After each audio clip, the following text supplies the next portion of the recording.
สี่ได้กบ4 ตัวได้เขียดจำนวนนึงมันนี่มาการกบเห็นกบโอ่งเดียวแล้วมันนี่นะนี่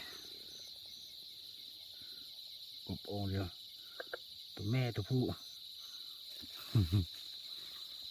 กบขายาวแล้วนี่แล้วกบนี่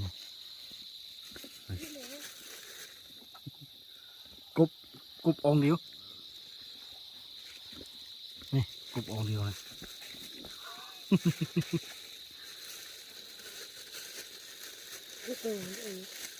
ตัวกระปาดมันโอ่งเดียวแล้วนี่กบโอ่งเดียวกัน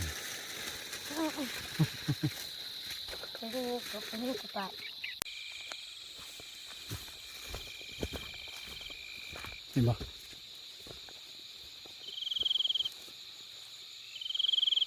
เฮ้ยเดี๋ยวเฮ้ยมาเดี๋ยวไล่มันออกมาเกิดละยามัน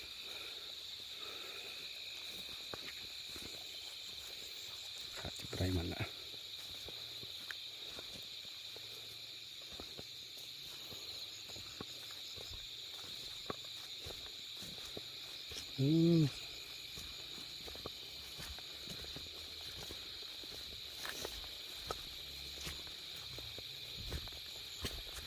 นี่ก็กระปาดอีกตัวนี้นะ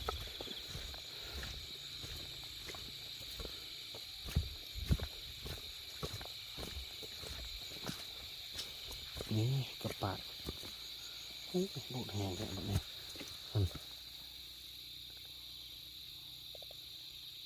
สายตา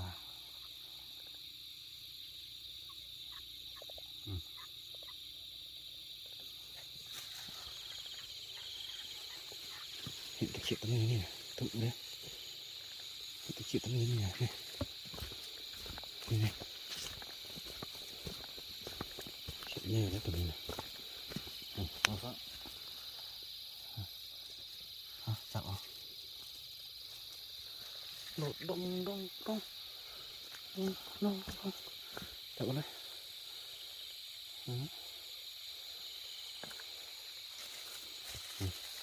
ไปฝังยางชิดๆเลยดูได้ดูเลยขอตื่นได้กุ้งมีกบน้อยตัวนึง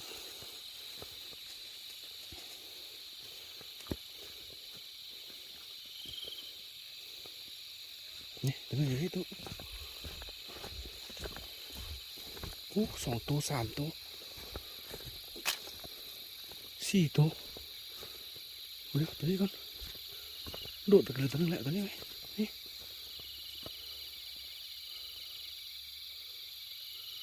โดดตัวนึงแหละ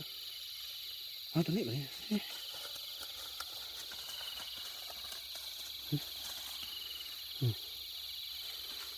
ตัวนี้นะ3 ตัวมือแล้วตัวนั้นมือนะตัวฟัง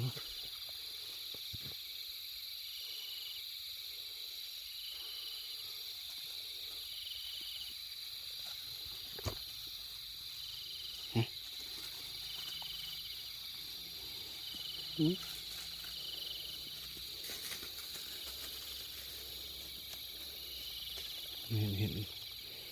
3-4 ตัวบัดเดียวนี่คักเท่เฮ้ยเขาเขียนน้อยอ่ะแม่โอ้แม่นะ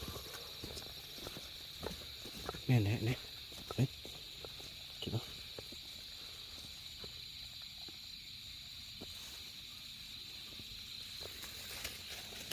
พวกนี้พอมีเขียนเลย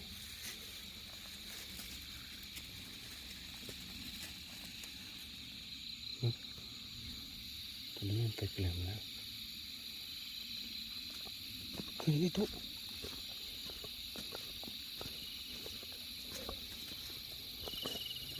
ตัวนี้เข้าแห้งแล้วตัวนี้นะเนี่ยมาทานหลัง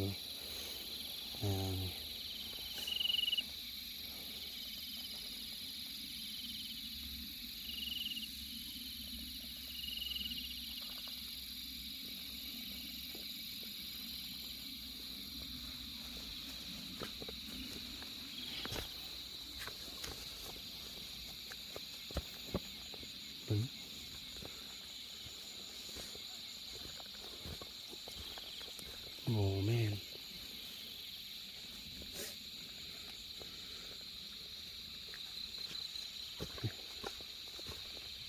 นี่แม่นจะออก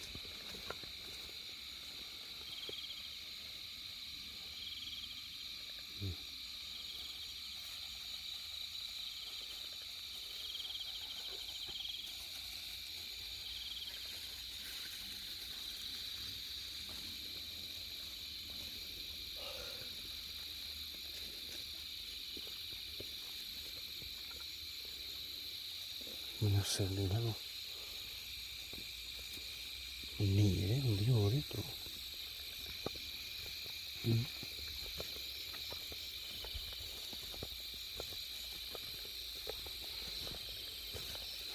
การนี่ลูกนะมันเห็น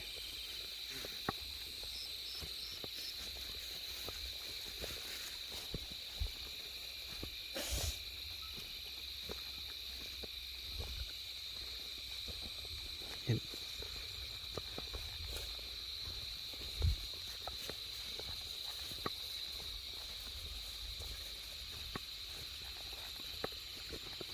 หมดน้อยกันเมื่อแล้วอย่างนี้เลาะๆทั้งหมด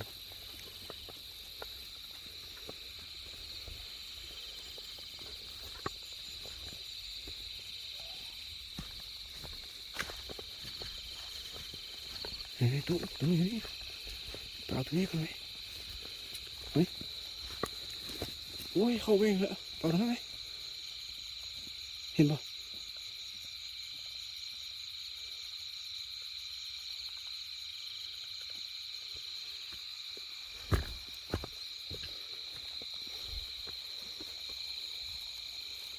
เข้าเวงไอ้เหลือไอ้นี่เฮ้ยสองตัวนะ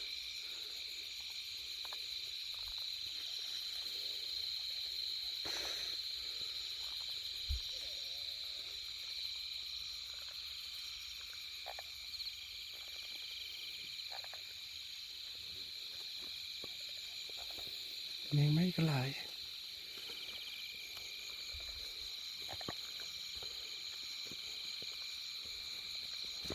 เขียดตรงนี้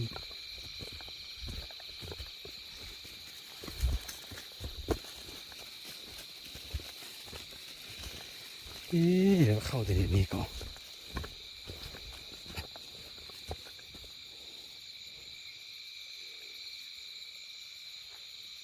ไม่เอ็นเล็กเกาะมาเกาะ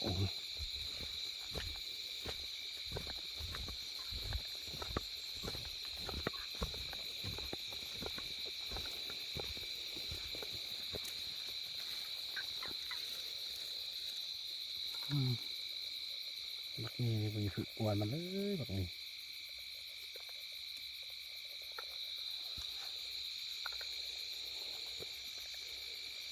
ฝึกกวน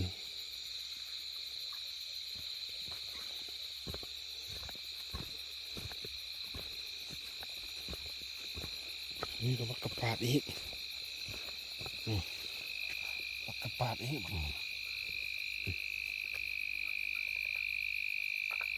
กบเห็นมือมันมาได้ครับ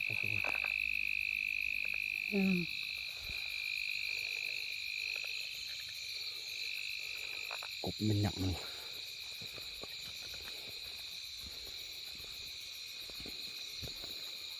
นะ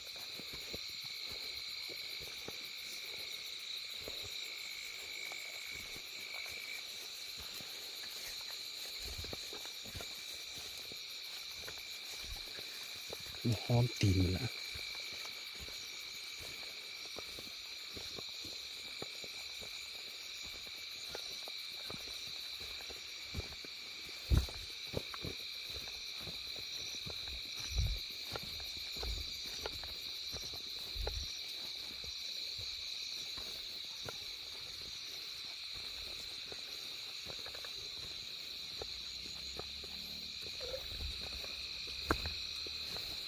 พิการอยู่ให้นะตัว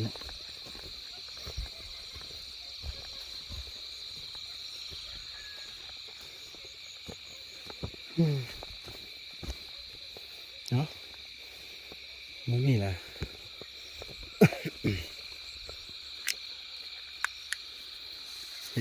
เบนมันเสียมเลย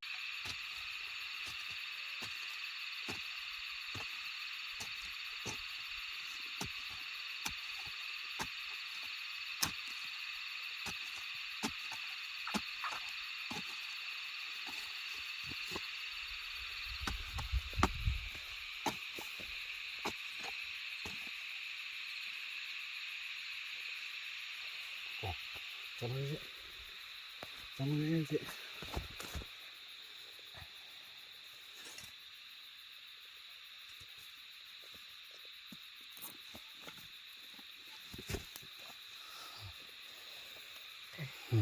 นั่นเลยการกุบตรง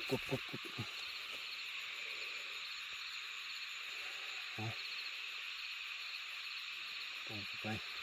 นั่นเลย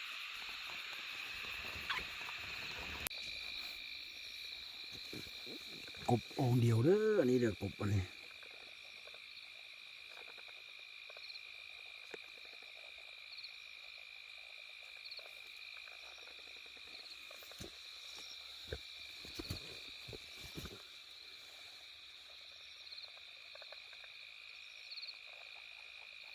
กบองเดียว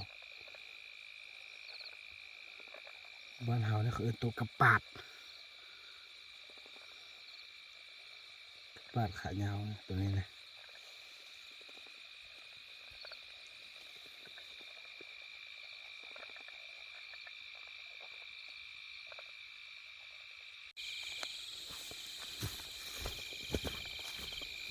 เห็นปะ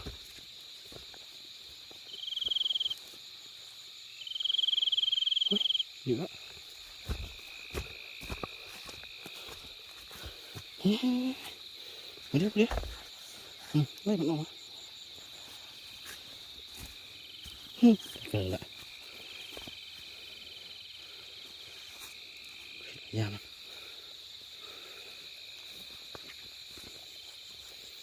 ขาดจะไรมันละ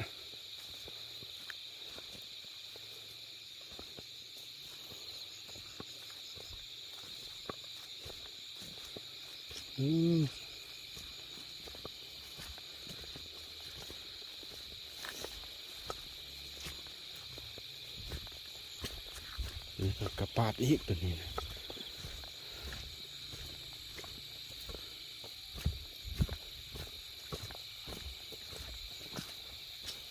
นี่กระปาดโอ้ดูดแหงแบบนี้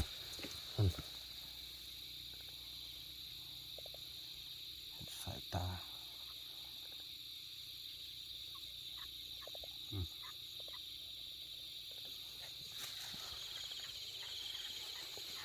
เห็นตะเขียบตรงนี้นี่นะตุ๊บเลย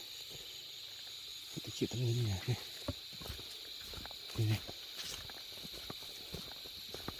เขียบเยอะแล้วตัวนี้นะเอาซะจับเอาโดดดงจับเอาเลย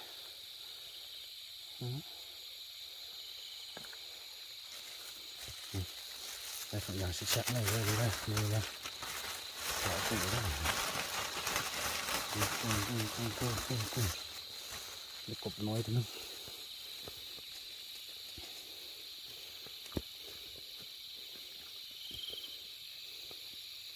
นี่ตัวนี้ที่ตัวโอ้2 ตัว 3 ตัว 4 ตัวเดี๋ยวตัวนี้ก่อนโดดไปเลยตัวนึงแหละตัวนี้ไหมนี่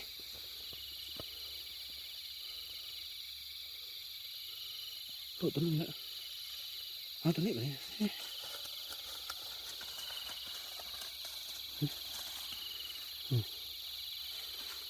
ตัวนี้นะ3 ตัวมาเลยละตัวตัวนั้นมาเลยนะ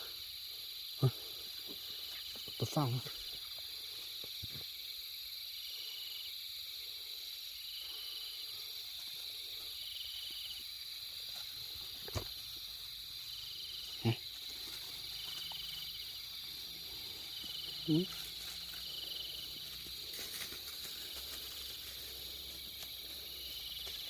เห็น3-4 ตัวบัดเดียวนี่คักเท้เฮ้ย ขียนน้อยอ่ะแม่โอ้แม่เนาะแม่เนี่ยเฮ้ยคิดว่า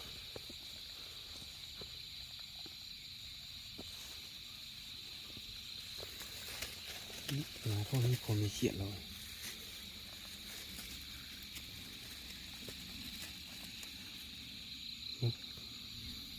ตอนนี้มันไปเปลี่ยนแล้วเฮ้ยทุก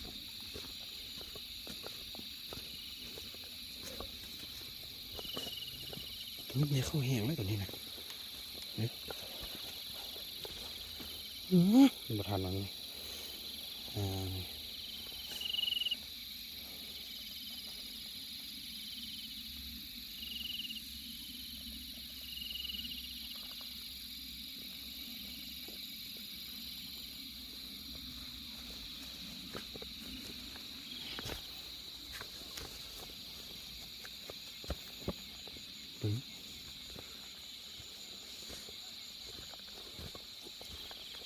โอ้แม่น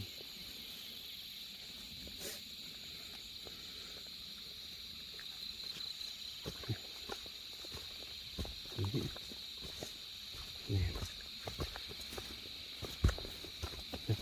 เอา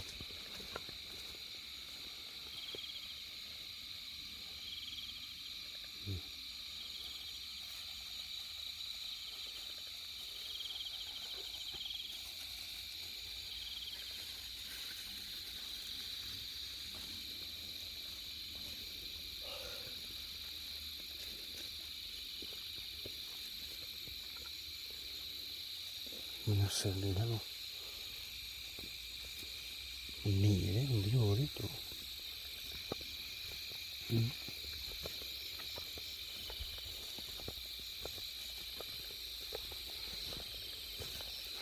การนี่ลูกนะมันเห็น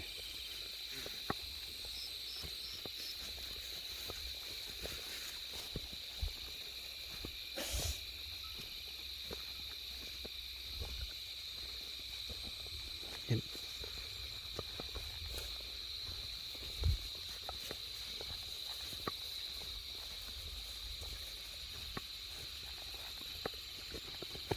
มวยกันเมื่อแล้วอย่างนี้เลาะๆให้เราหมด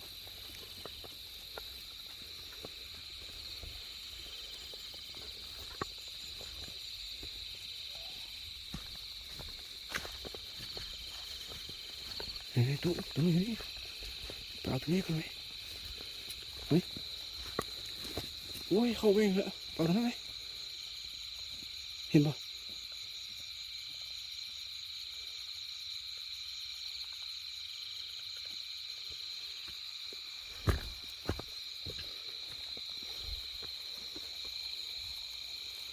เข้าเองไอ้เหลือไอ้นี่อ่ะเฮ้ยสองตัวนะ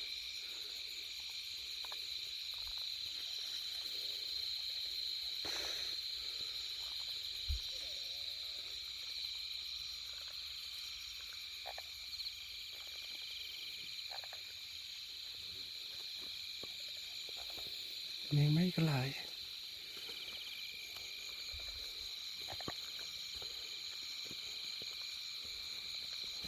เขียดตัวนี้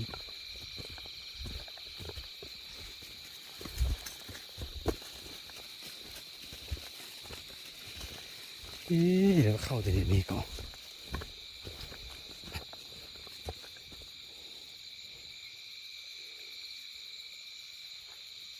ไม่เอ็นเล็กเกาะมาเกาะ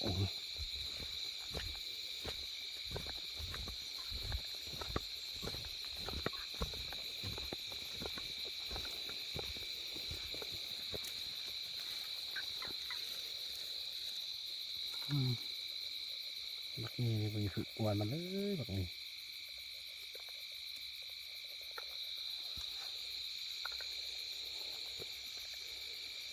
ฝึกกวน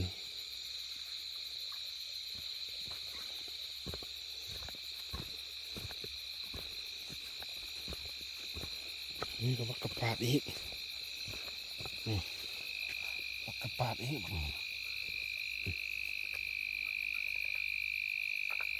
กบเห็นมือมันมาได้ครับ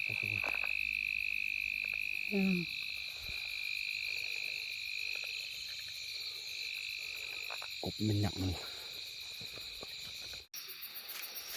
นธรรมดาเด้อมันได้น้อยธรรมดาได้หลายเต็มเลย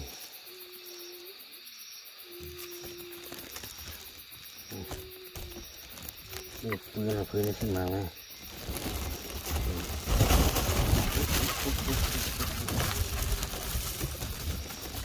น้อยจังเลย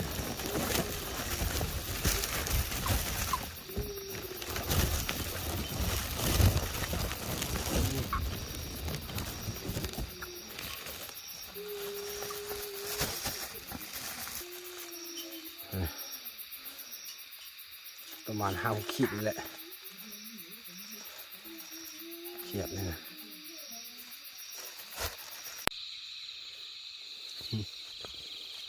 เขียดแล้วตัวนี้มันกระปาดบ่สงสัยกระปาดอีกแล้ว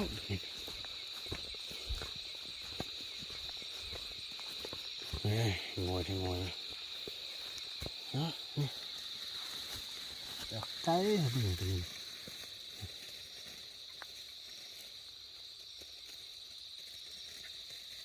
กบขาเหงา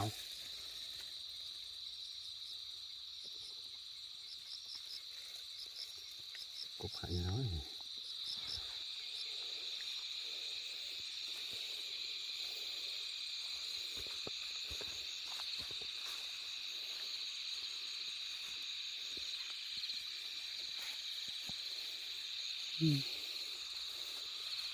นะ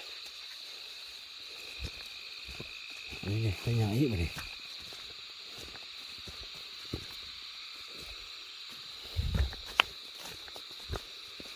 เสียงเสียงน้ำค้างโอ้ยงอยคักแท้พี่งอยครับนี่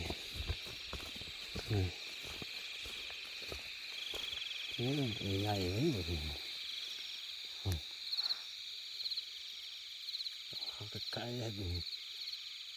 ตามัน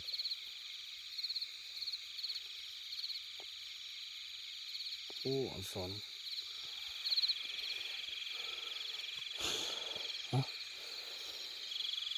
มื่อก็จะพาอะไรมาเมื่อสำเนียงลักยาโอกาสไม่จะพบกันไหมเลยพี่น้องเด้ออยู่สำนี้แหละยุดสำนี้นี่แหละมือไม้ฟ้าลงฝนไม่ง่ายๆละลายแต่จะพาไอ้น้องมาเบิ่งอีกมาเบิ่งกบมาเขียดไปควายตรงไหนเลยมันนี่แหละขอลาสำนี้จบสำนี้แหละมันนี่นะ